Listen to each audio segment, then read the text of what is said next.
Hallelujah.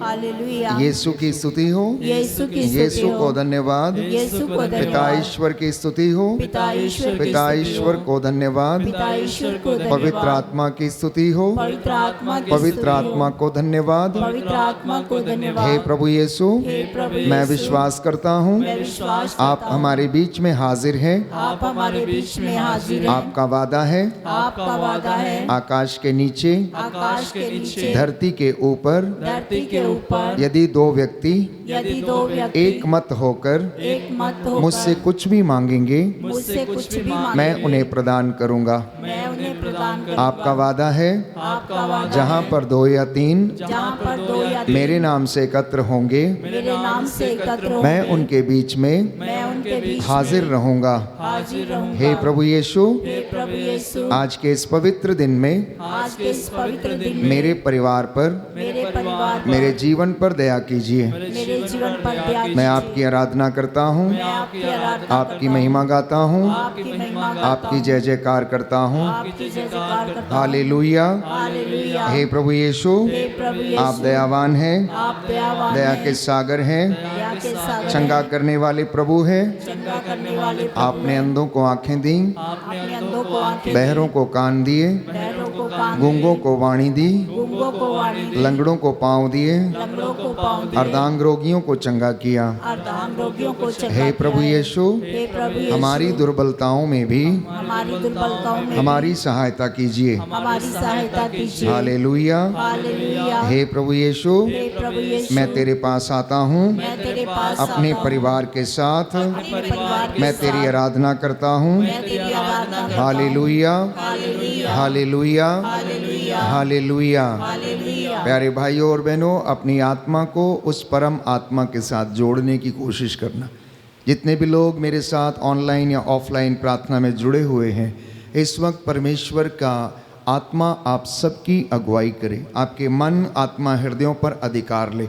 मैं अंधकार की शक्तियों पर प्रभु के वचन और उसके पवित्र लहू के द्वारा अधिकार लेता हूँ। हर एक प्रकार का बंधन आपके परिवार से, जीवन से टूटे, जिससे कि आप लोग ईश्वर की सच्चे हृदय से, सच्ची आत्मा और सच्चे मन से उसकी आराधना कर सकें। बोलिए आमीन। आमीन। हे प्रभु यीशु, हे प्रभु यीशु, मेरे होठों पर, मेरे होठों मेरी पर, जुबान पर, मेरी जुबान मेरी पर, दृष्टि पर, मेरी दृष्टि मेरी पर, श्रवण शक्ति पर मेरी श्रवण शक्ति अधिकार लीजिए, अधिकार लीजिए। अधिकार लीजिए। हालेलुया। हालेलुया। हे प्रभु यीशु, हे प्रभु यीशु, बोल, तेरा दास सुन रहा है। बोल, तेरा दास सुन रहा है। मैं तेरे पास आया हूँ। मैं तेरे पास आया हे हूँ। प्रभु यीशु, हे प्रभु यीशु, अपनी कृपा से अपनी कृपा से मुझे भर दीजिए। मुझे भर दीजिए। Hallelujah, hallelujah. Hallelujah, hallelujah. Hallelujah. Hallelujah. आइए प्रभु का निमंत्रण स्वीकार करें और उसके पास चलें। बाइबल में बताती इब्रानियों का पत्र अध्याय 4 में हम पढ़ते हैं कि आओ हम अनुग्रह के सिंहासन के पास चलें, जिससे कि हमें वहाँ से दया मिले, और ये दया हमारी आवश्यकताओं में हमारी सहायता करेगी। वो कृपा जो हम प्राप्त करेंगे हमारी दुर्बलताओं में हमारी सहायता करेगी। आज का ये दिन पवित्र है, ये हुक्म पर्व का दिन है, ये आदेश पर्व है कि तुम 7वें दिन, विश्राम के दिन, प्रभु के मंदिर में एकत्र होकर उसका धन्यवाद करो। बीते सप्ताह के लिए, बीते दिन के लिए, बीती रात के लिए, एक एक चीज़ के लिए हम प्रभु को याद करें और धन्यवाद दें, और उससे कहें मैं फिर तेरे पास आया हूँ, तेरे पास आता हूँ आशीषों को लेने के लिए, परिवार की तंदुरुस्ती मांगने के लिए, धन्यवाद देने के लिए। सभी प्रकार के संरक्षण आपने मुझे दिए हैं, मैं आपको धन्यवाद देता हूँ। आइए बड़ी भक्ति के साथ इस गीत को हम गाएं, अंगीकार करें कि हम प्रभु के घर में मौजूद हैं। तेरे पास आता हूँ।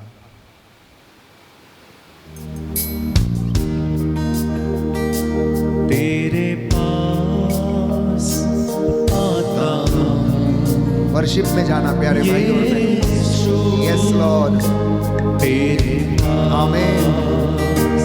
तेरे पास आता हूँ यीशु, तेरे पास, तेरे पास आता हूँ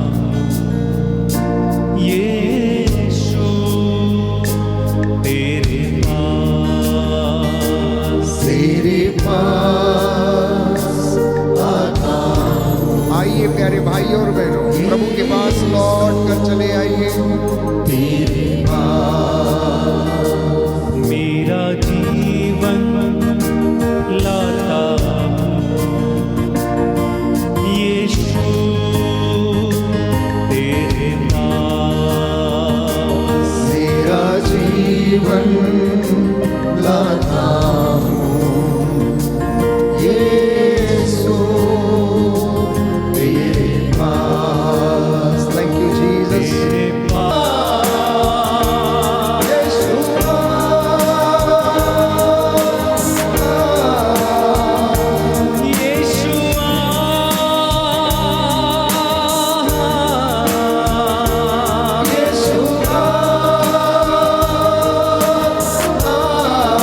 जीवन लाता हूँ यीशु तेरे पास।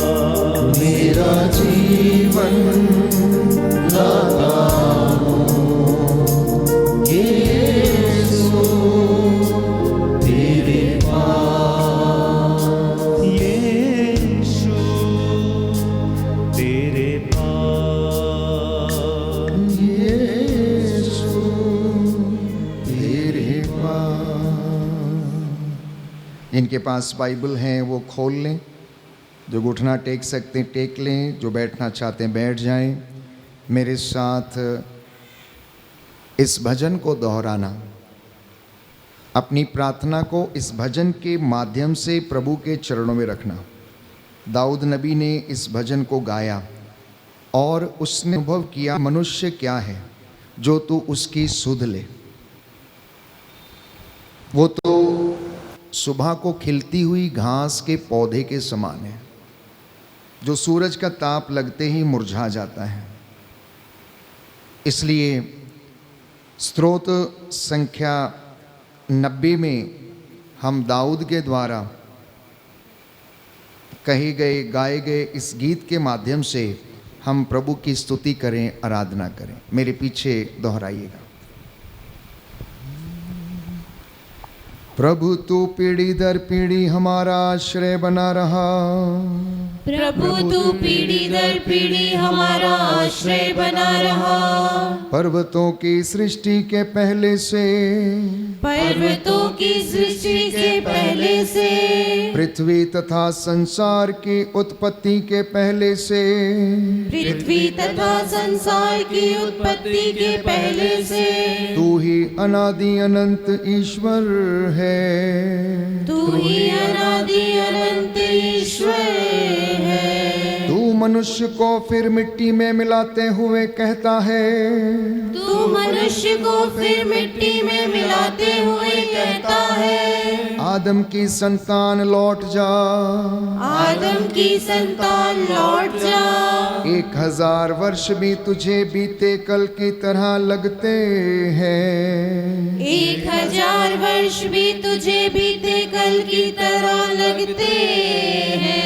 वे तेरी गिनती में रात के पहर के सदृश हैं। वे तेरी गिनती में रात के पहर के सदृश है। तू मनुष्यों को इस तरह उठा ले जाता है। तू मनुष्यों को इस तरह उठा ले जाता है। जिस तरह सवेरा होने पर स्वप्न मिट जाता है। जिस तरह सवेरा होने पर स्वप्न मिट जाता है। जिस तरह घास प्रातः काल उगकर लहलहाती है। जिस तरह घास प्रातः काल उठकर लहलहाती है और संध्या तक मुरझाकर सूख जाती है। और संध्या तक मुरझाकर सूख जाती है। हम तेरे कोप से भस्म हो गए हैं। हम तेरे कोप से भस्म हो गए हैं। तेरे क्रोध से आतंकित हैं। तेरे क्रोध से आतंकित है। तूने हमारे दोषों को अपने सामने रखा। तूने हमारे दोषों को अपने सामने रखा। हमारे गुप्त पापों को अपने मुखमंडल के प्रकाश में। हमारे गुप्त पापों को अपने मुखमंडल के प्रकाश में। तेरे क्रोध के कारण हमारे दिन मिटते हैं। तेरे क्रोध के कारण हमारे दिन मिटते हैं। हमारे वर्ष भरते बीतते हैं। हमारे वर्ष भरते बीतते हैं। हमारी आयु की अवधि 70 बरस है। हमारी आयु की अवधि 70 बरस है। स्वास्थ्य अच्छा है तो 80 बरस। स्वास्थ्य अच्छा है तो 80 बरस। हम अपनी अधिकांश आयु कष्ट और दुख में बिताते हैं। हम अपनी अधिकांश आयु कष्ट और दुख में बिताते हैं। हमारे दिन शीघ्र ही बीतते हैं। हमारे दिन शीघ्र ही बीतते हैं। और हम चले जाते हैं। और हम चले जाते हैं। तेरे क्रोध का बल कौन जानता है? तेरे क्रोध का बल कौन जानता है? तेरे क्रोध की था कौन ले सकता है? तेरे क्रोध की था कौन ले सकता है? हमें जीवन की क्षण भंगुरता सिखा, हमें जीवन की क्षण भंगुरता सिखा, जिससे हम में सद्बुद्धि आए। जिससे हमें सद्बुद्धि आए। प्रभु लौट आ, हम कब तक तेरी प्रतीक्षा करें? प्रभु लौटा, हम कब तक तेरी प्रतीक्षा करें? तू अपने सेवकों पर दया कर। तू अपने सेवकों पर दया कर। भोर को हमें अपना प्रेम दिखा, भोर को हमें अपना प्रेम दिखा, जिससे हम दिन भर आनंद के गीत गाए। जिससे हम दिन भर आनंद के गीत गाए। दंड के दिनों के बदले, विपत्ति के वर्षों के बदले, दंड के दिनों के बदले, विपत्ति के वर्षों के बदले, हमको भविष्य में सुख शांति प्रदान कर। हमको भविष्य में सुख शांति प्रदान कर। तेरे सेवक तेरे महान कार्य देखें, तेरे सेवक तेरे महान कार्य देखें, और उनकी संतान तेरी महिमा के दर्शन करे। और उनकी संतान तेरी महिमा के दर्शन करे। हमारे प्रभु ईश्वर की मधुर कृपा हम पर बनी रहे। हमारे प्रभु ईश्वर की मधुर कृपा हम पर बनी रहे। तू हमारे सब कार्यों को सफलता प्रदान कर। तू हमारे सब कार्यों को सफलता प्रदान कर। Hallelujah, hallelujah, hallelujah, hallelujah, hallelujah, hallelujah, hallelujah. Hallelujah. दाहिना हाथ उठाकर मेरे पीछे वचन दोहराएंगे। हालेलुया। हालेलुया। प्रभु का वचन कहता है, प्रभु का वचन कहता है, वीणा बजाते हुए वीणा बजाते हुए प्रभु का धन्यवाद करो। प्रभु का धन्यवाद करो। सारंगी पर उसका स्तुति गान करो। सारंगी पर उसका स्तुति गान करो। प्रभु कहता है, प्रभु कहता है, जो मुझे धन्यवाद का बलिदान चढ़ाता है, जो मुझे धन्यवाद का बलिदान चढ़ाता है, वही मेरा सम्मान करता है। वही मेरा सम्मान करता है। जो सदाचारी है, जो सदाचारी है, मैं उसे ईश्वर के मुक्ति विधान के ईश्वर के मुक्ति विधान के दर्शन कराऊंगा। दर्शन कराऊंगा। Hallelujah, hallelujah, hallelujah. हालेलुया। हे प्रभु ईश्वर, हे प्रभु ईश्वर, मैं गाते बजाते हुए मैं गाते बजाते हुए तेरा नाम धन्य कहूँगा। तेरा नाम धन्य कहूँगा। मैं धन्यवाद देते हुए मैं धन्यवाद देते हुए तेरी महिमा का गुणगान करूँगा।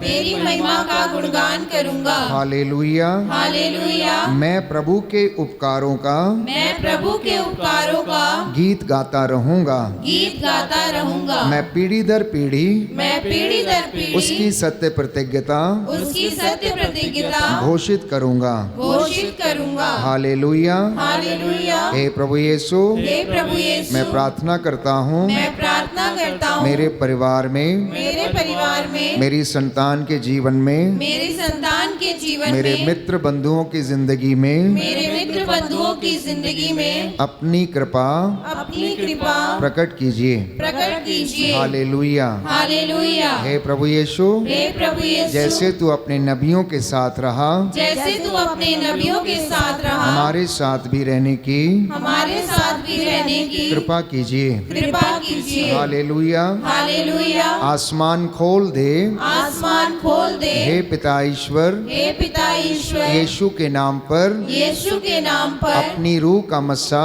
अपनी रूह का मसा और ताज़ा अभिषेक और ताजा अभिषेक हमें प्रदान कीजिए। हमें प्रदान कीजिए। हालेलुया। हालेलुया। प्रियजनों, जब वर्शिप में हम जाते हैं, स्तुति करते हैं, प्रशंसा करते हैं, गीत गाते हैं, तो आत्मा से भर के गीत को गाना। गाते गाते आप चंगे हो जाएंगे। आप देखना कि प्रभु आपको स्पर्श करेगा।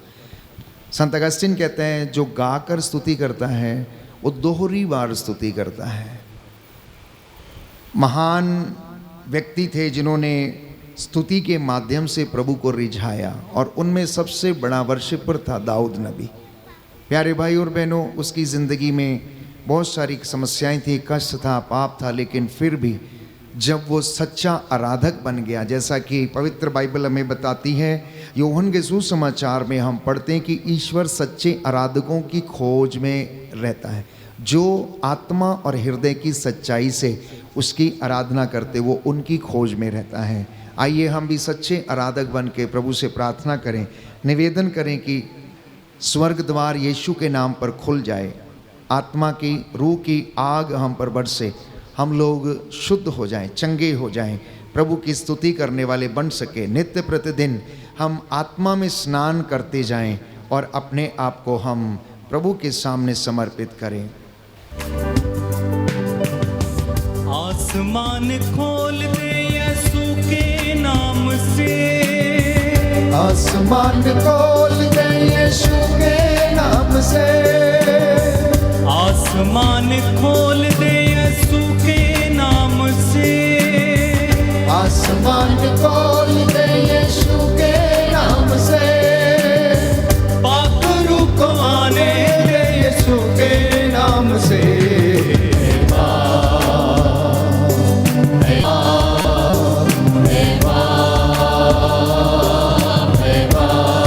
सभी लोग गाएंगे।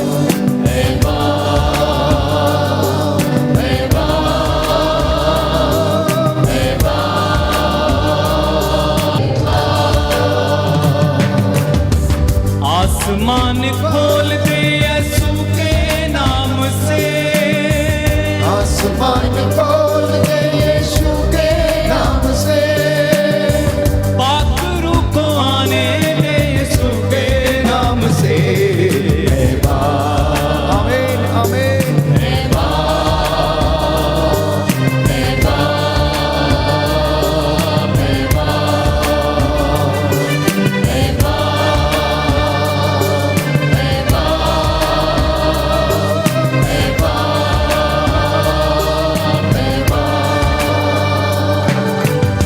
सरों को झुकाते हैं, हाथ उठाते हैं, तेरे चाहने वाले Yes, Lord. तुझको बुलाते हैं। सरों को झुकाते हैं, हाथ उठाते हैं, तेरे चाहने वाले तुझको बुलाते हैं। सरों को झुकाते हैं, हाथ उठाते हैं, तेरे चाहने वाले तुझको बुलाते हैं। सरों को झुकाते हैं, हाथ उठाते हैं, तेरे चाहने वाले तुझको बुलाते हैं। बंद दर खोल दे यीशु के नाम से, बंद दर खोल दे यीशु के नाम से, पाक रूह को आने दे यीशु के नाम से।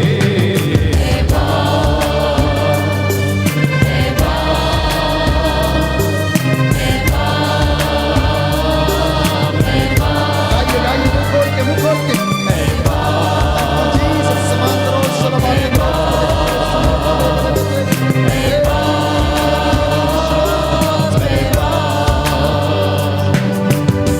तेरे दर पे आते हैं, नगमे सुनाते हैं, प्रस्तिश के फूलों की माला लाते हैं। तेरे दर पे आते नगमे हैं, सुनाते हैं, नगमे सुनाते हैं, प्रस्तिश के फूलों की प्रस्तिश के फूलों की माला सजाते हैं। तेरे दर पे आते हैं, नगमे सुनाते हैं, प्रस्तिश के फूलों की माला लाते हैं। तेरे दर पे आते हैं, नगमे सुनाते हैं, प्रस्तिश के फूलों की माला लाते हैं।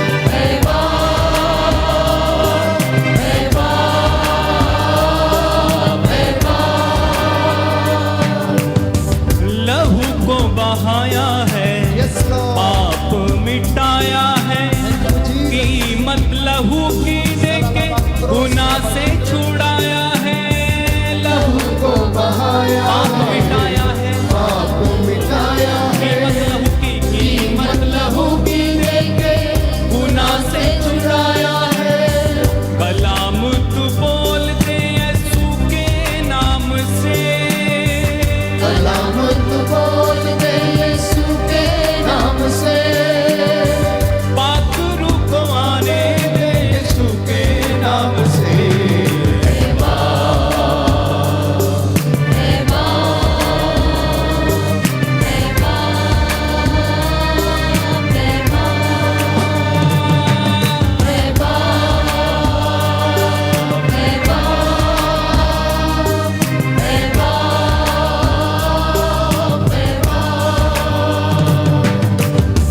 आसमान खोल दे यीशु के नाम से, आसमान खोल दे यीशु के नाम से, पाक रूह को आने दे यीशु के नाम से।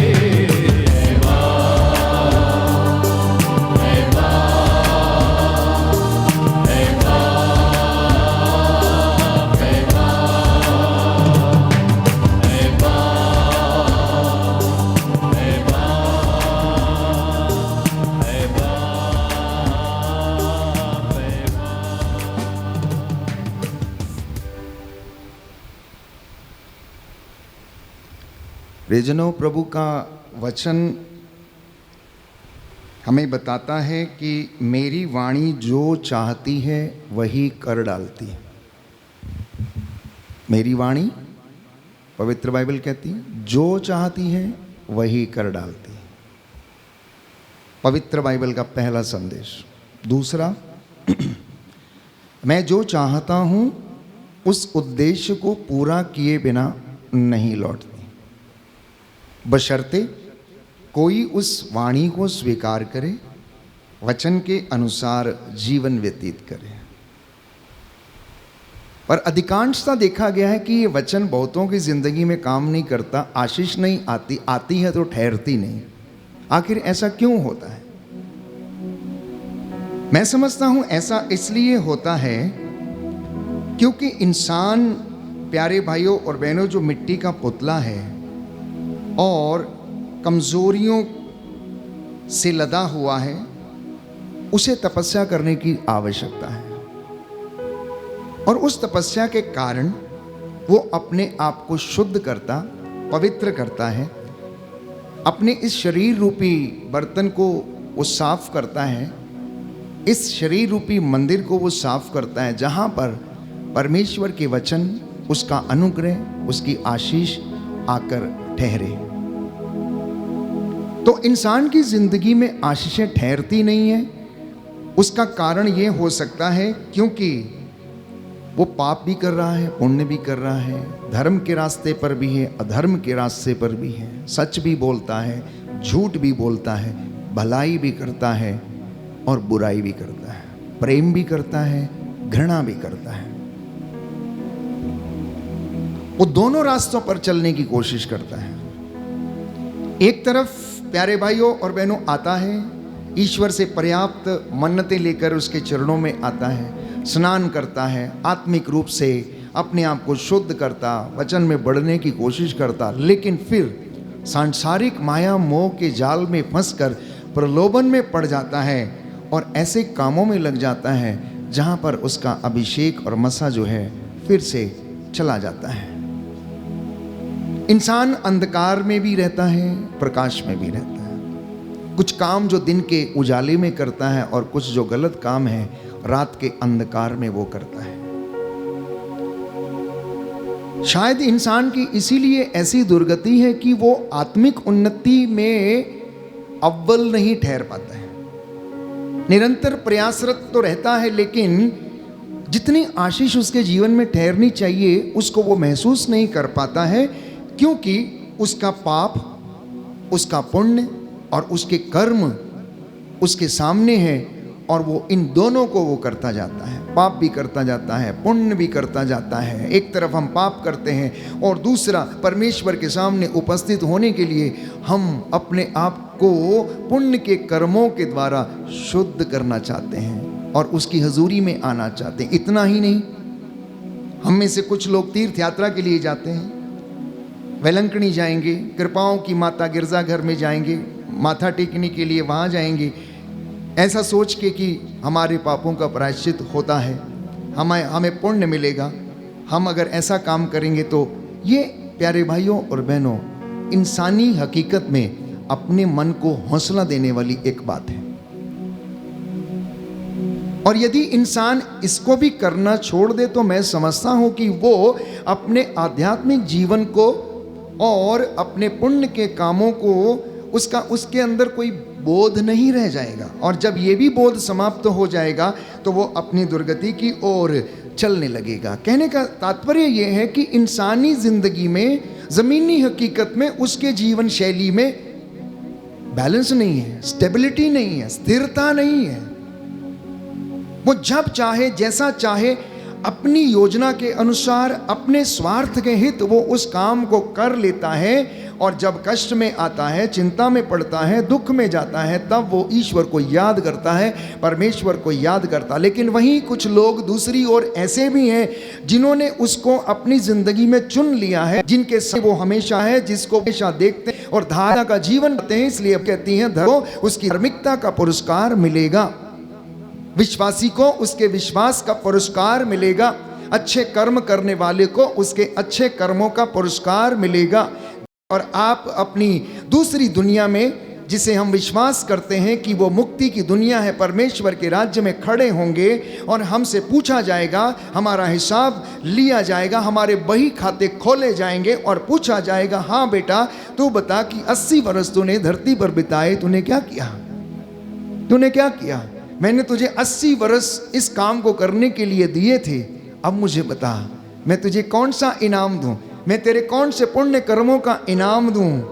प्यारे भाइयों और बहनों, उस दिन हम सोचेंगे और ईश्वर से कहेंगे, जैसा कि यीशु ने स्वयं कहा कि उस दिन कुछ लोग कहेंगे कि हमने तो सब काम किए, उपवास भी किए, प्रार्थना भी किए, कब हमने आपको भूखा देखा और नहीं खिलाया, कब हमने आपको प्यासा देखा और नहीं पिलाया, कब हमने ऐसा काम नहीं किया।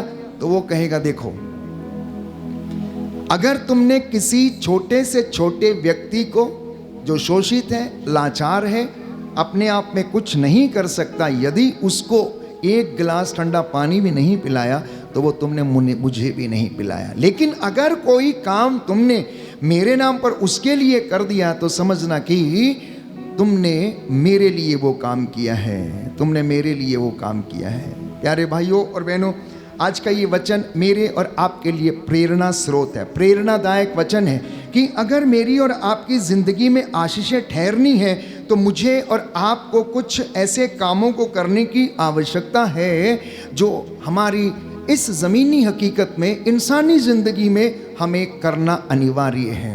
तभी हम आत्मिक ज़िंदगी में भी और स्वर्ग के राज्य में भी उस पुरस्कार को हम प्राप्त कर पाएंगे। Hallelujah, hallelujah, hallelujah, hallelujah. हे प्रभु यीशु, हे प्रभु यीशु, मैं विश्वास करता हूँ मैं विश्वास करता आप मुझसे बातें कर रहे हैं। आप मुझसे बातें कर रहे हैं। Hallelujah, hallelujah. हे प्रभु यीशु, हे प्रभु यीशु, आपके वचन आपके वचन आत्मा और जीवन है। आत्मा और जीवन इन है। वचनों के द्वारा इन वचनों के द्वारा मेरे जीवन में मेरे जीवन में शांति आ जाए, शांति आ जाए, चंगाई आ जाए। चंगाई आ जाए। हालेलुया। हालेलुया। अब मैं आपसे कह रहा हूं कि कुछ ऐसे कामों को आप करते जाएं।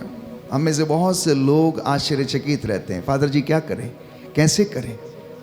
इस दुनिया में बेइंतहा कष्ट है, दुख है, शोषण है, हत्या है, चोरी है, अनेक प्रकार की भिन्नता है, लड़ाई झगड़े हैं, धोखा है, फरेब है, दुख है, बीमारी है, अपंगता है। हमें ऐसा लगता है कि पूरा जमाना जो है बीमार सा पड़ा हुआ है। पृथ्वी जैसे प्रसव पीड़ा के दौरान महिला कराती है, वो करा रही है, लाखों व्यक्तियों का खून बह रहा है। धरती पुकार पुकार कर इन लोगों के लिए न्याय की पुकार कर रही है कि इन लोगों को न्याय मिले, जो निर्दोष मारे गए, जो निर्दोष जिनका रक्त बहा दिया गया है। प्यारे भाई और बहनों, धरती पुकार पुकार कर परमेश्वर को पुकारती है और इनके लिए न्याय की गुहार लगा रही है कि प्रभु इनके लिए न्याय का प्रबंध कर। जो निर्दोष मारे गए हैं, जो धोखाधड़ी, झूठ, फरेब और इस प्रकार की अनेक बातों के शिकार हो गए, तो इस ऐसी परिस्थिति में जबकि सब कुछ हमें विषम सा लगता है, प्रभु यीशु हमें हौसला देता है। वचन हमें हौसला देता है, निराश मत हो, ढारस रखो। मैंने तुम्हारे आंसुओं को देखा है, मैंने अपनी प्रजा के कष्टों को देखा है। मैं जानता हूं कि शैतान शेर के समान दहाड़ते हुए विचरता फिरता है, ढूंढता रहता है कि किसको खाए, लेकिन मैंने तुम्हारे लिए प्रार्थना किया है। पेतरुस से कहा, पेतरुस मेरी बात ध्यान से सुनो, शैतान को तुम्हें गेहूं की तरह फटकने का अधिकार मिला है।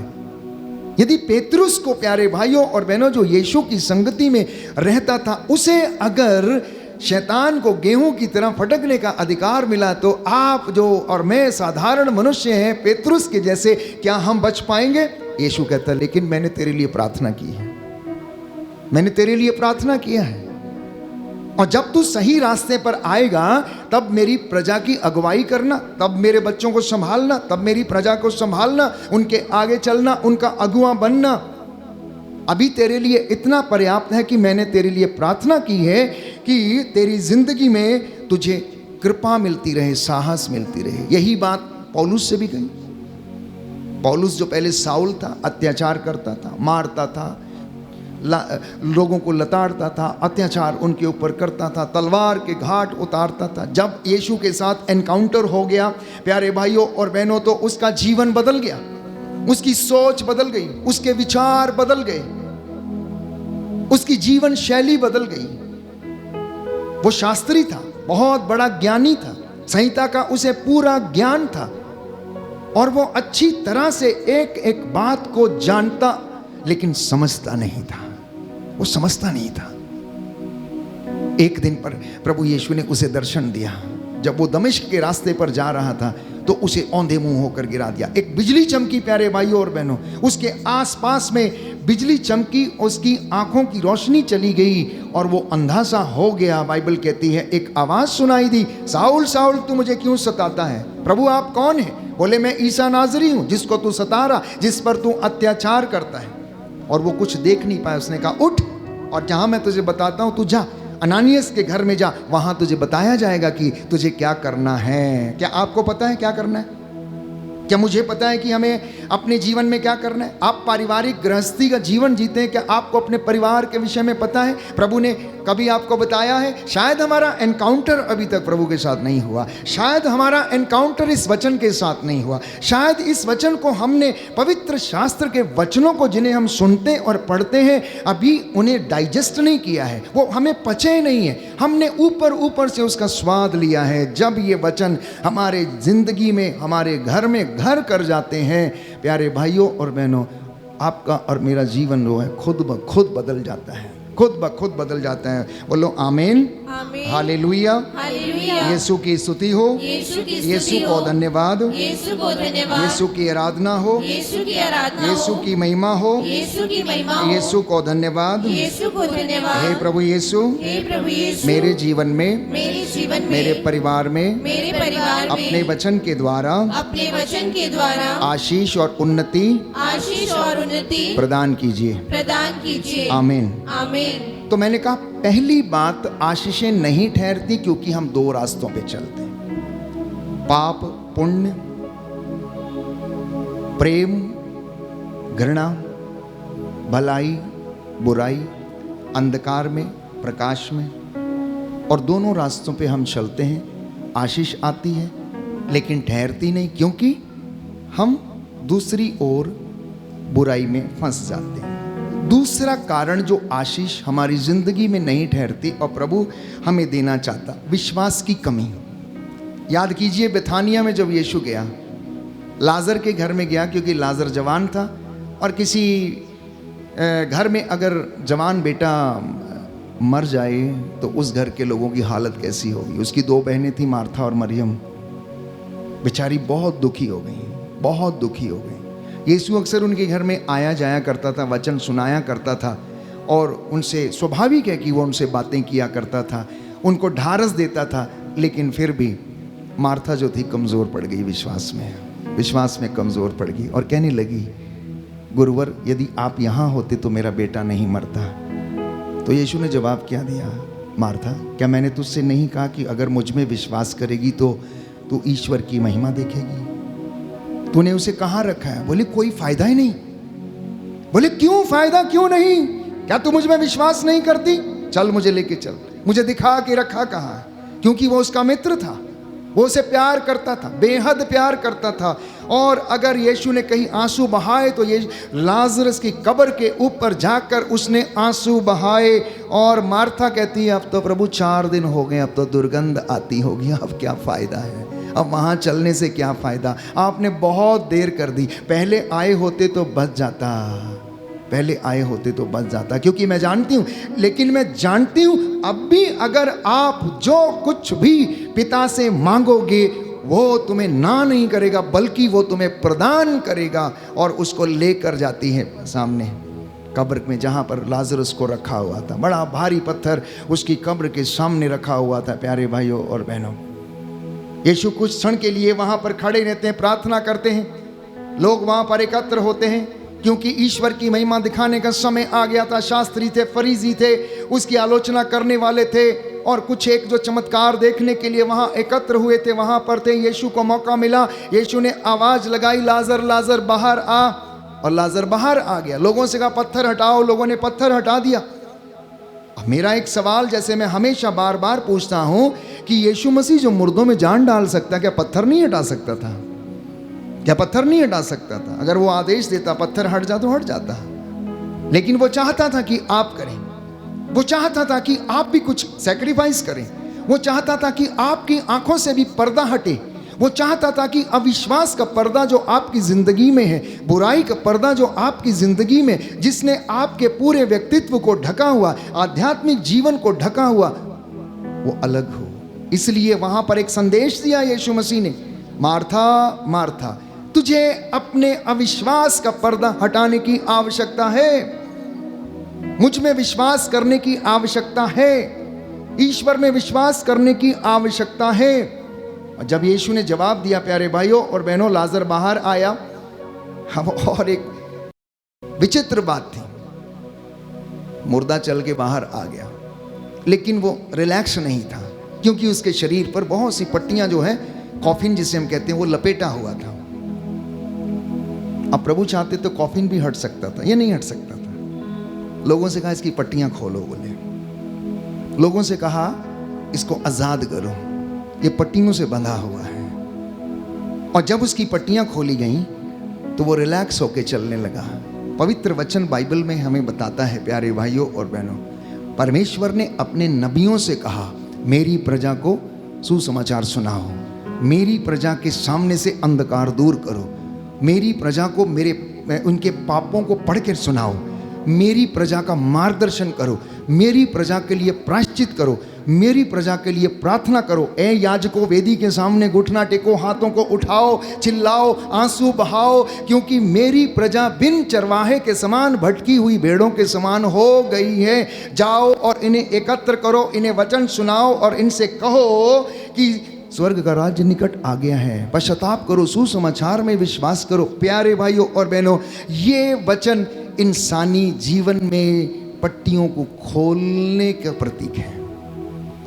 जब एक याजक, जब एक प्रचारक आपको वचन सुनाता है, या आप वचन को पढ़ते हैं या सुनते हैं और उसको सुनने के बाद अपने जीवन से अंधकार को या बुराइयों को या बंधनों से आप आज़ाद होते हैं, तो प्यारे भाइयों और बहनों, आप बहुत ज़्यादा अपने आप को फ्री महसूस करते हैं, आत्मा में आप बढ़ने लगते हैं और अभिषेक आपकी ज़िंदगी में आने लगता है। तो दूसरा कारण ये है कि आशीष हमारी ज़िंदगी में नहीं ठहरती या आती है और चली जाती है, तो इसलिए क्योंकि हम अपने विश्वास में परिपक्व नहीं हैं, हम विश्वास में कमज़ोर पड़ जाते हैं, हम हिल जाते हैं, विषम परिस्थितियों में, दुख में घबराने लगते हैं। चेले समुद्र में नाव खे रहे थे, नाव खेते खेते बाइबल हमें बताती, समुद्र में एक बहुत बड़ा तूफान आया। यीशु नाव में दुम्बाल में तकियां लगाए हुए सो रहे थे और चेले बड़ी मेहनत कर रहे थे, इतनी मेहनत कर रहे थे। वायु प्रतिकूल थी, उल्टी दिशा से चल रही थी, पानी की लहरें इतनी ऊंची उठ रही थी कि नाव डूबने को हो गई। अब यीशु उनके पास है, दिन रात मुर्दों को जिंदा करता, लंगड़ों को चलाता, मफलूसों को बहाल करता, अंधों को आंखें देता, बहरों को कान देता। इसके बावजूद वो विश्वास नहीं कर पाए और तो उनके विश्वास की परीक्षा ले रहे थे। यीशु तो उनके विश्वास की परीक्षा ले रहे थे। चेले दौड़ के उनके साथ गए, आप यहाँ सो रहे, हम यहाँ डूब रहे हैं। हम में से बहुतों की इसी तरीके से भाव होते हैं, प्रभु आप कहाँ हैं? हमारा सब कुछ उजड़ गया, हमारी फसल उजड़ गई, हमारा जवान बेटा मारा गया, दुर्घटनाग्रस्त हो गई, हम क्या करें? फादर जी हम चर्च नहीं जाएंगे, हम प्रार्थना नहीं करेंगे, हमें क्या मिला है? हमें क्या मिला है? चेले चमत्कार देखना चाहते थे, प्रभु ने दिखाया, लेकिन उनसे कहा तुम विश्वास करने में कितने मंदमती हो। क्या तुम्हें विश्वास नहीं कि मैं तुम्हारे साथ हूं? जिसे तुम रोज देखते हो, उठते बैठते खाते वचन में रहते हो, मेरे वचनों को सुनते हो, लोगों को देखते हो कि लंगड़े चलते हैं, और लोगों को देखते हो कि बहरे सुनते हैं, लोगों को देखते हो कि गूंगे बोलते हैं, फिर भी तुम विश्वास नहीं करते हो। और बाइबल कहती उन्होंने वायु को डांटा, उन्होंने समुद्र को डांटा और कहा थम जा, शांत हो जा, और वो उसका कहना माने।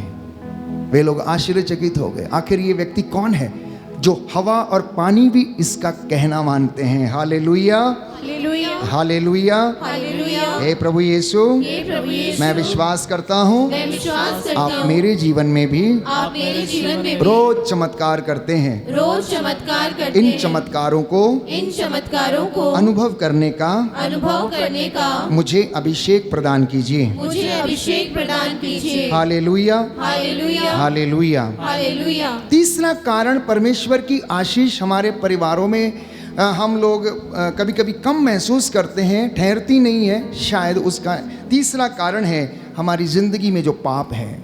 और पाप हर परिवार के जीवन की एक कमजोर कड़ी है। आप कहेंगे कि ये पाप क्या है? ईश्वर की आज्ञा का उल्लंघन पाप है।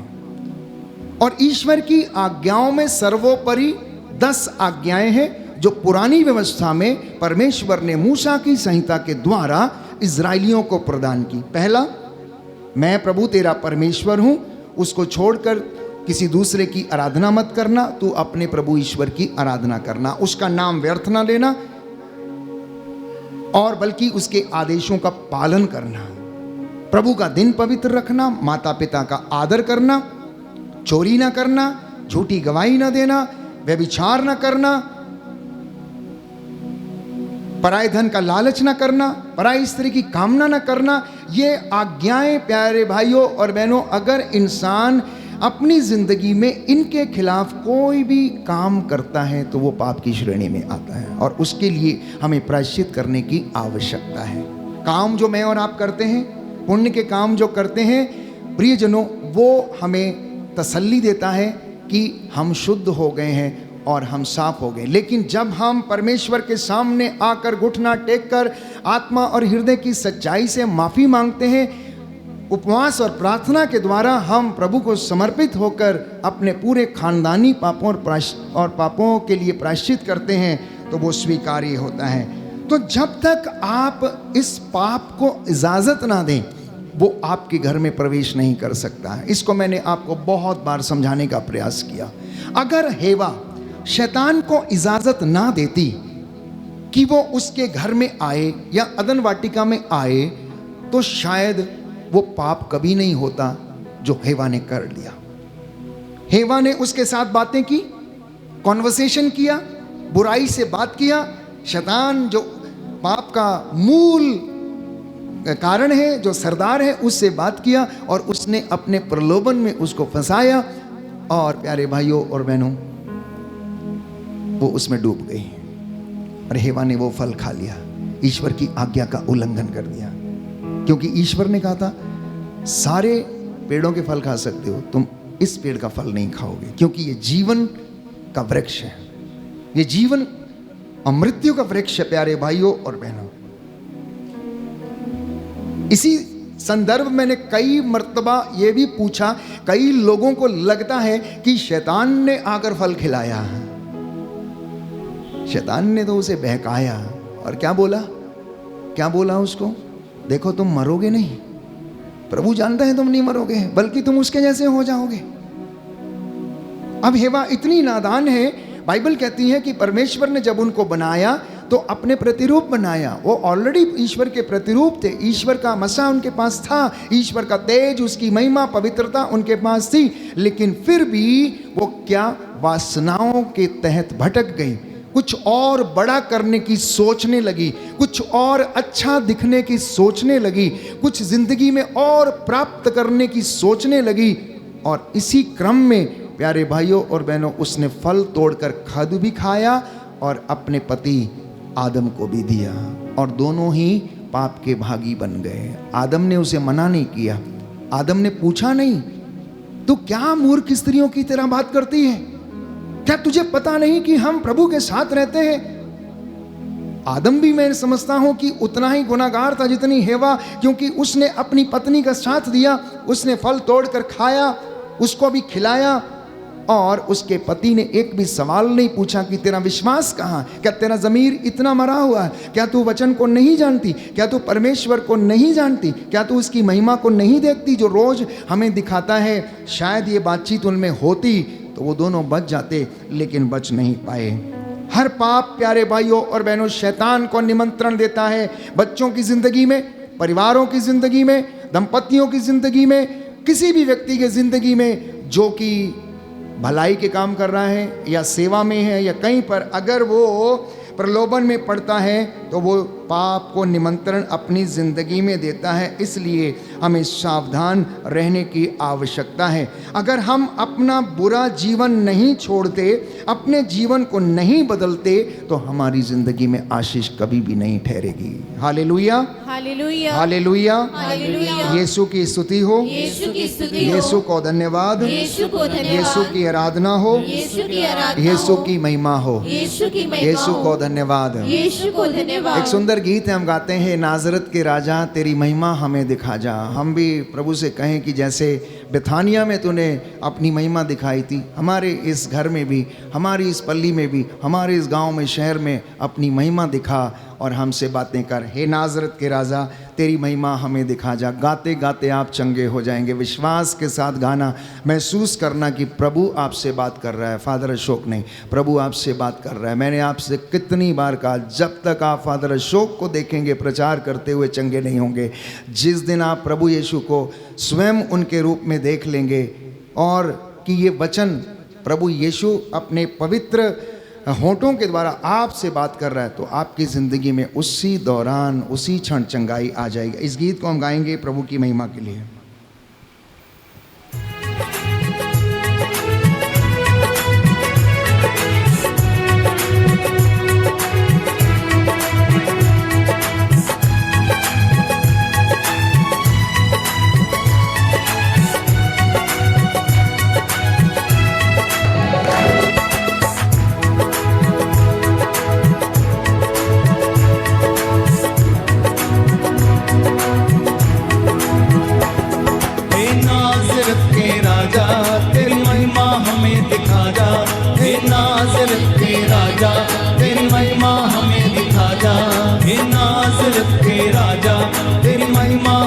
दिखा जा यीशु नासरी, मेरे यीशु नासरी, यीशु नासरी, मेरे यीशु नासरी, यीशु नासरी, मेरे यीशु नासरी।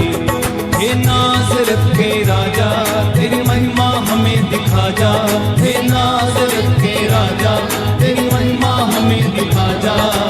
यीशु नासरी, मेरे यीशु नासरी, यीशु नासरी, मेरे यीशु नासरी, यीशु नासरी, मेरे। और एक बार मिलकर हे नासरत के राजा तेरी महिमा हमें दिखा जा, हे नासरत के राजा तेरी महिमा हमें दिखा जा, हे नासरत के राजा तेरी महिमा हमें दिखा जा। यीशु नासरी, मेरे यीशु नासरी, यीशु नासरी मेरे यीशु नासरी, यीशु नासरी मेरे यीशु नासरी। तेरे भवन में मैं आया हूँ, आशीष चाहता हूँ, कोई कुव्वत मुझ में नहीं है फिर भी आया हूँ। तेरे भवन में मैं आया हूँ, आशीष चाहता हूँ, कोई कुव्वत मुझ में नहीं है फिर भी आया हूँ। यीशु नासरी मेरे यीशु नासरी, यीशु नासरी मेरे यीशु नासरी। हे नासरत के राजा तेरी महिमा हमें दिखा जा, हे नासरत के राजा तेरी महिमा हमें दिखा जा। यीशु नासरी मेरे यीशु नासरी, यीशु नासरी मेरे यीशु नासरी। हे नासरत के राजा तेरी महिमा हमें दिखा जा, हे नासरत के राजा तेरी महिमा हमें दिखा जा। यीशु नासरी मेरे यीशु नासरी, यीशु नासरी मेरे यीशु नासरी, यीशु नासरी मेरे यीशु। जलती झाड़ी में मूसा को दर्शन तूने दिया, वृद्धावस्था में मूसा से अद्भुत काम लिया। जलती झाड़ी में मूसा को दर्शन तूने दिया, वृद्धावस्था में मूसा से अद्भुत काम लिया। जलती झाड़ी में मूसा को दर्शन तूने दिया, वृद्धावस्था में मूसा से अद्भुत काम लिया। यीशु नासरी मेरे यीशु नासरी, यीशु नासरी मेरे यीशु नासरी। हे नासरत के राजा तेरी महिमा हमें दिखा जा, हे नासरत के राजा तेरी महिमा हमें दिखा जा। यीशु नासरी मेरे यीशु नासरी, यीशु नासरी मेरे बार बार हमारे पास। हे नासरत के राजा तेरी महिमा हमें दिखा जा, हे नासरत के राजा तेरी महिमा हमें दिखा जा।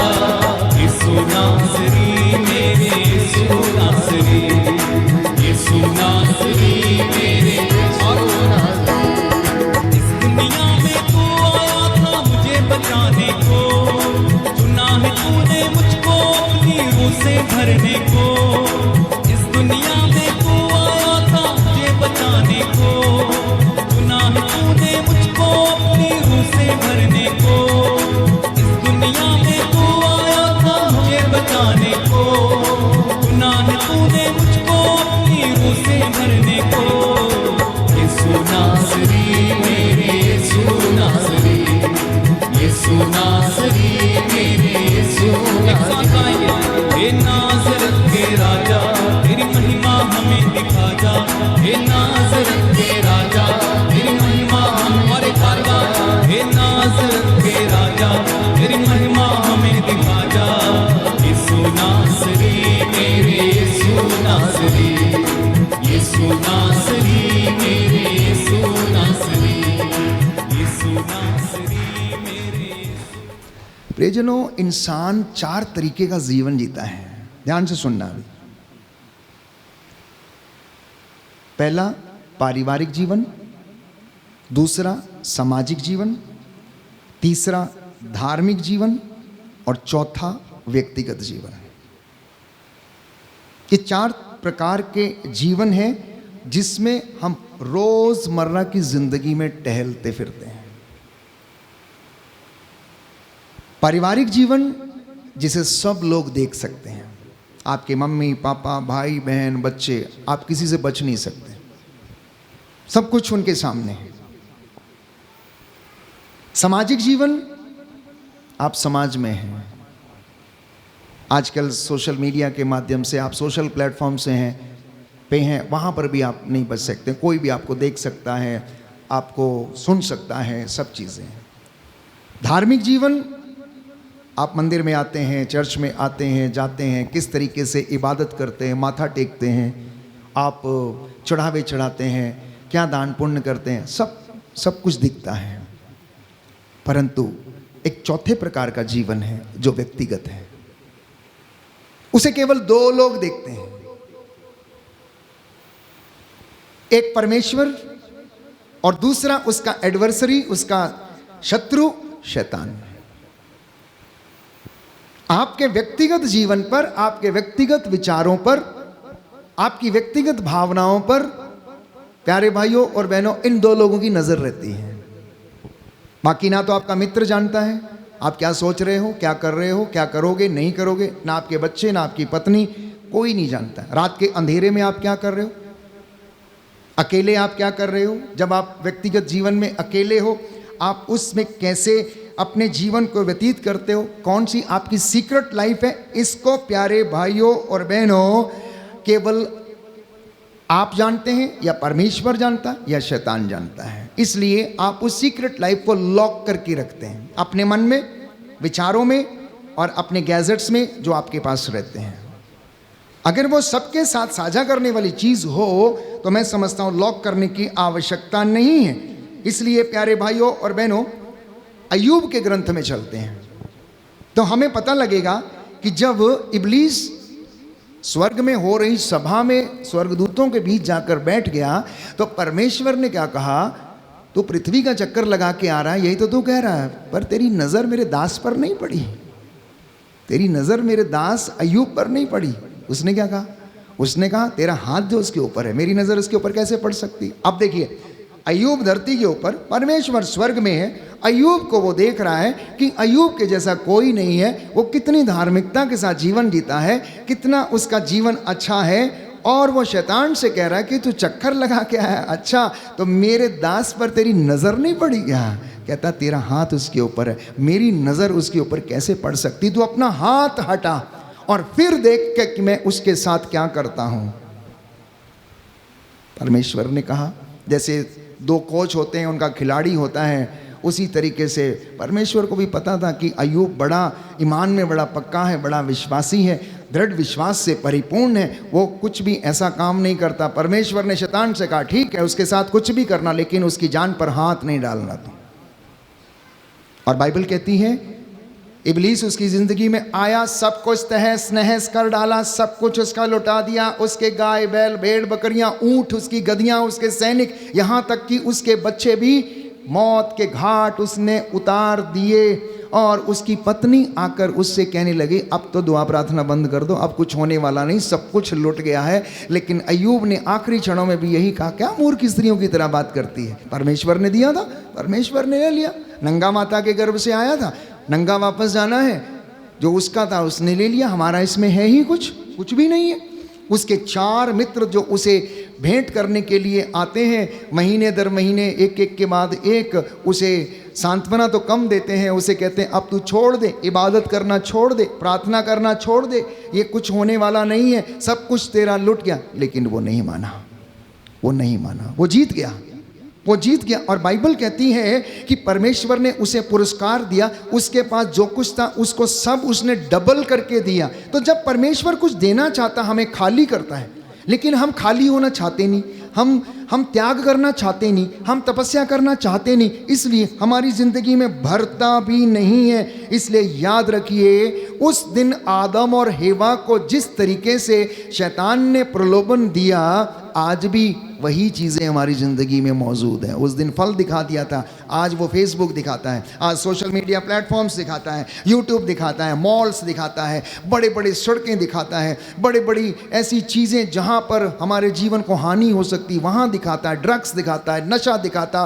कैबरे दिखाता, रेव पार्टीज दिखाता है प्यारे भाइयों और बहनों।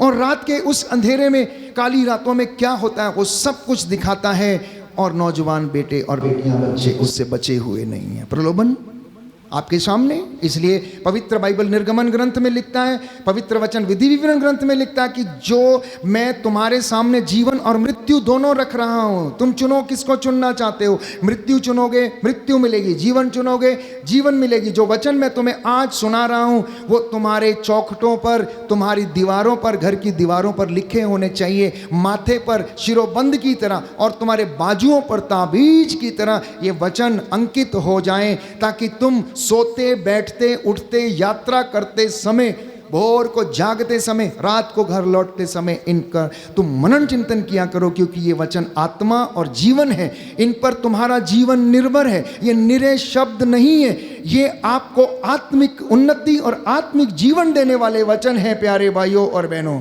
आपके शरीर को ताकत क्या देता है? केवल रोटी आपके शरीर को ताकत देती है और उससे जो विटामिन्स आपको मिलते हैं, लेकिन आपके पूरे तन मन बदन और आपके ज़मीर को जो ताकत देता है वो आपकी सोच, आपके विचार, आपकी भावनाएं और वो पवित्र वचन, उसकी कृपा, उसका अनुग्रह, उन वचनों के द्वारा जो हमारी ज़िंदगी में बहता है प्यारे भाइयों और बहनों, वो हमें मिलता है। आखिरी शब्दों में मैं आपके साथ कुछ वचन साझा करना चाहता हूँ कि अगर हम अपने आप को अपने जीवन में अपने सारे कामों को प्रायोरिटाइज करें, प्रभु के वचनों को प्रथम स्थान दें अपने घर में, तो बाकी की चीज़ें बैलेंस हो सकती हैं।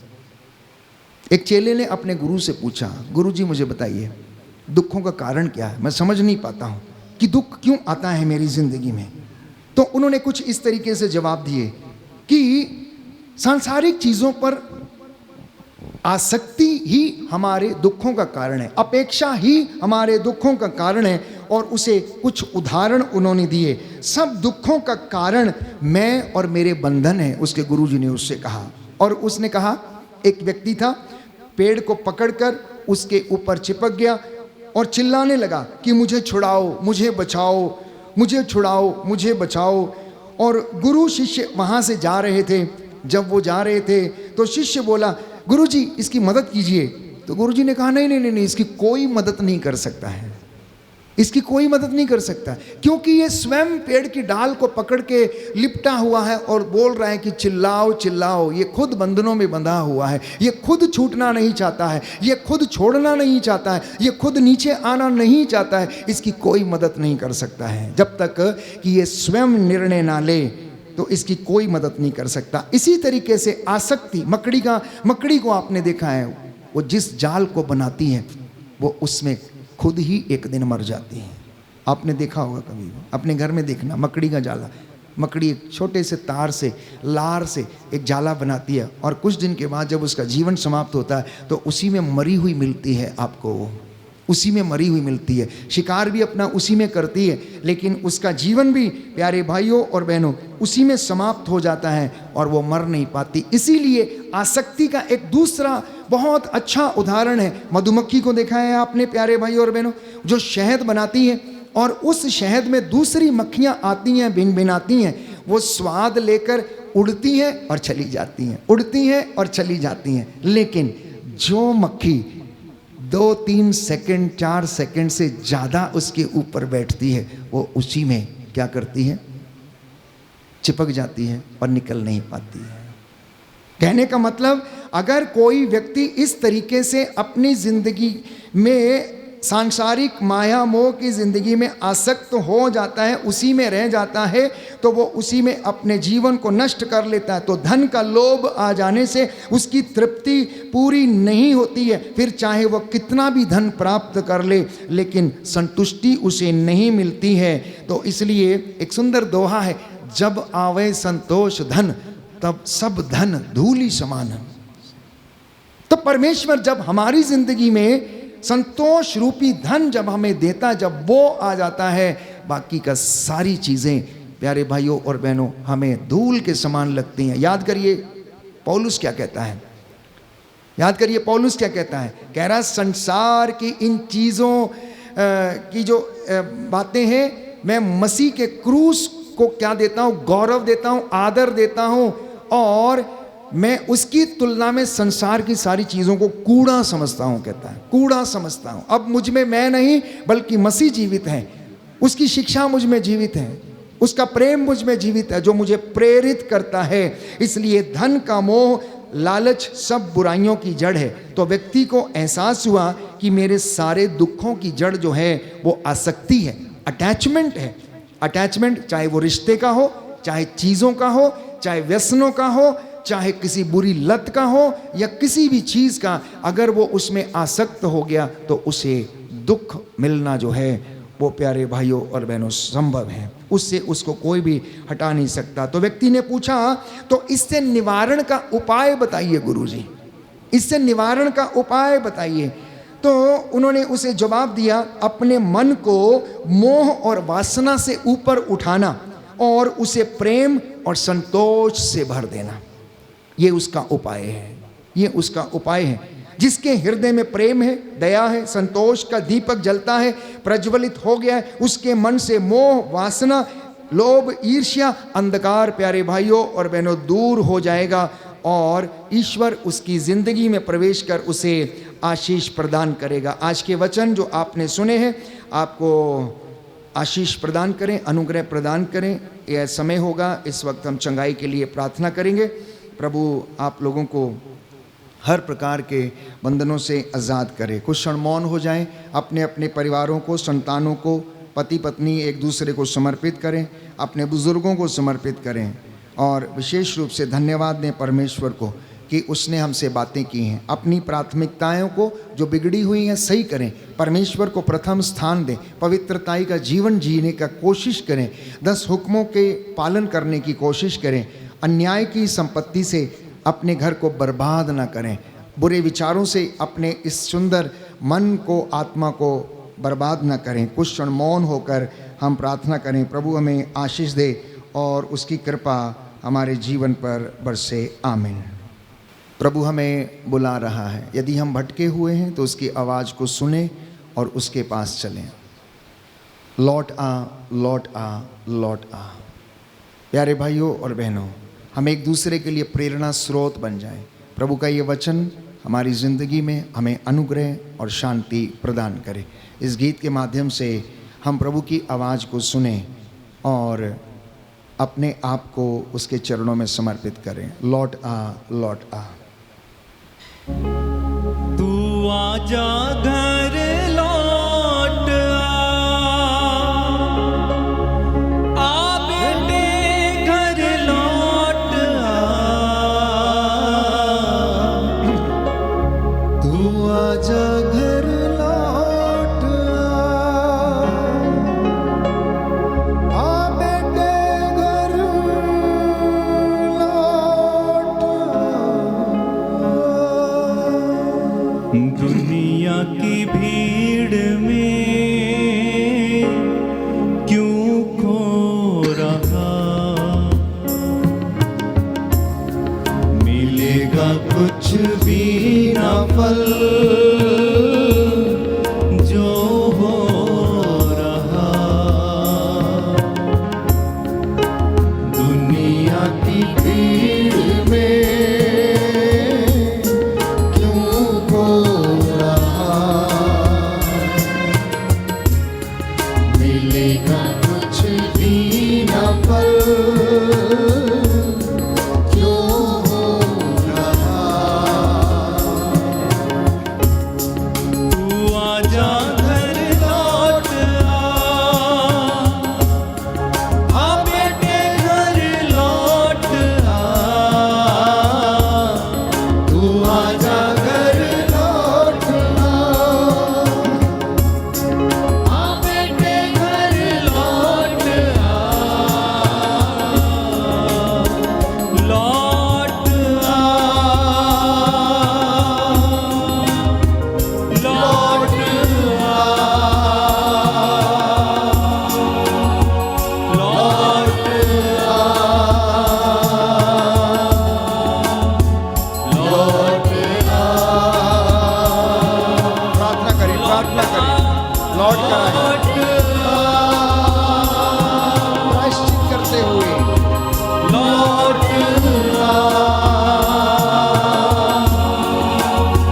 लौट आ, लौट आ। मैं ढूंढूं उस भीड़ को जो खो गई,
स्तुति। लौट yes Lord, thank you Jesus.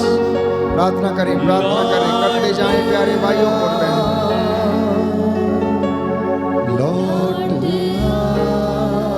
अपनी पुरानी जिंदगी से तौबा कीजिए, बुराई की जिंदगी से तौबा कीजिए, गलत कामों की जिंदगी से तौबा कीजिए, अंधकार की बातों से तौबा कीजिए, अनेक प्रकार के जो व्यसन हैं उनसे तौबा कीजिए। अपने परिवार को आज़ाद करना, यीशु से कहना मेरे परिवार को पूर्वजों से चली आई निरर्थक जीवनचर्या के बंधनों से प्रभु आज़ाद कर। मैंने तेरा वचन सुना है, हे प्रभु मैं इस वचन पर विश्वास करता हूँ। तेरा वचन मेरे बंधनों को खोल दे, जैसे तूने लाजर के बंधन खोल दिए। हालांकि वो जीवित था लेकिन चलने फिरने में असमर्थ था। प्रभु कई बार मेरी जिंदगी में भी मैं जीवित तो हूँ लेकिन चल फिर नहीं पाता हूँ, आज़ादी महसूस नहीं कर पाता हूँ। प्रभु दया कर। दोनों हाथों को उठाकर स्तुति करेंगे। Hallelujah hallelujah hallelujah hallelujah hallelujah hallelujah hallelujah. धन्यवाद यीशु, तेरी आराधना और स्तुति हो, जय जयकार हो। अपने इन बच्चों को स्पर्श कर, मसा कर, तेरी रूह का ताज़ा अभिषेक इनके ऊपर उतरे। हे प्रभु यीशु, जो बीमार हैं, रोगी हैं, उनको चंगाई प्रदान कर। Hallelujah hallelujah. बंधन टूटे। Yes Lord, I claim the deliverance and healing in the name of Jesus. तेरे लहू की आग उतरे। जो चल फिर नहीं सकते हैं प्रभु यीशु, उन पर तेरा अनुग्रह उतरे। जो मृत्यु शैया पर हैं, रोग शैया पर पड़े हुए, उनको हिम्मत और सांत्वना दे। Hallelujah hallelujah hallelujah hallelujah hallelujah hallelujah hallelujah. स्वर्गदूतों का बाड़ा हमारे घर के चारों ओर लगने पाए। यीशु तेरा लहू तेरे इन बच्चों के ऊपर छिड़क देते हैं। तेरा पाक सामर्थी स्वर्गदूत इनकी अगुवाई करे। डर खौफ खतरे शैतानी ताकतों बदरूहों के लश्करों से इन्हें बचाए। हालेलुया। इनके परिवार में प्रभु, इनके घर, इनकी चौखटों, इनके बिछौनों को, इनकी आटा गूंदने की परात को आशीष प्रदान कर। इनके कामकाज को, इनकी मेहनत मजदूरी को, दफ्तरों को, इनकी नौकरी पेशे में आशीष प्रदान कर। Hallelujah hallelujah hallelujah hallelujah hallelujah hallelujah hallelujah. बंधन टूटे यीशु, तेरे नाम से बंधन टूट जाए। हमारे परिवार से हर प्रकार के मन मुटाव, ईर्ष्या, द्वेष, घृणा की गंदी दुष्ट आत्माएं जल के राख हो जाएं। Hallelujah hallelujah hallelujah hallelujah hallelujah hallelujah hallelujah hallelujah. बोलो प्रभु यीशु मसीह के नाम की जय। बोलो प्रभु यीशु मसीह के नाम की जय। बोलो प्रभु यीशु मसीह के नाम की जय।